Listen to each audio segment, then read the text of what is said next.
Sri Lanka tour of south Africa 2024। Sri Lanka বনাম south Africa second test ম্যাচের second ইনিংসে সাউথ আফ্রিকা প্রথম ব্যাটিংয়ে নেমে 86 ওভারে 317 রান করে সব উইকেট হারায়। এরপর ব্যাটিংয়ে নেমে 69 ওভার 1 বলে সব উইকেট হারিয়ে 238 রান করে শ্রীলঙ্কা। এরপর ব্যাটিংয়ে নেমে বুভামা 116 বলে 66 রান করে।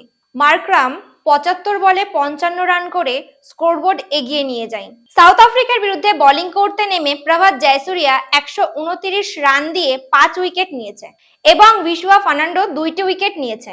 এরপর শ্রীলঙ্কার হয়ে ব্যাটিংয়ে নেমে ধনঞ্জয় দে সিলভা 92 বলে 50 রান করেছে। কুশল মেন্ডিস 76 বলে 46 রান এবং কামিন্দু মেন্ডিস 35 বলে 35 রান করে দলকে এগিয়ে নিয়ে গেলেও শেষ রক্ষা হয়নি। কুশল মেন্ডিস 76 বলে 46 রান এবং কামেন্দু মেন্ডিস 35 বলে 35 রান করে দলকে এগিয়ে নিয়ে গেলেও শেষ রক্ষা হয়নি। শ্রীলঙ্কার বিরুদ্ধে বোলিং করতে নেমে কেশব মহারাজ সর্বোচ্চ 76 রান দিয়ে 5 উইকেট নিয়েছে।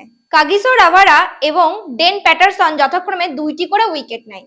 এই খেলায় প্লেয়ার অব দ্য ম্যাচ হয়েছেন ডেন প্যাটারসন এবং এই খেলায় প্লেয়ার অব দ্য সিরিজ হয়েছেন টেম্বা বাভুমা। শ্রীলঙ্কাকে 109 রানের ব্যবধানে হারিয়ে সাউথ আফ্রিকা জয়লাভ করে। আপনারা দেখছেন এসপিআর স্পোর্টস। নমস্কার।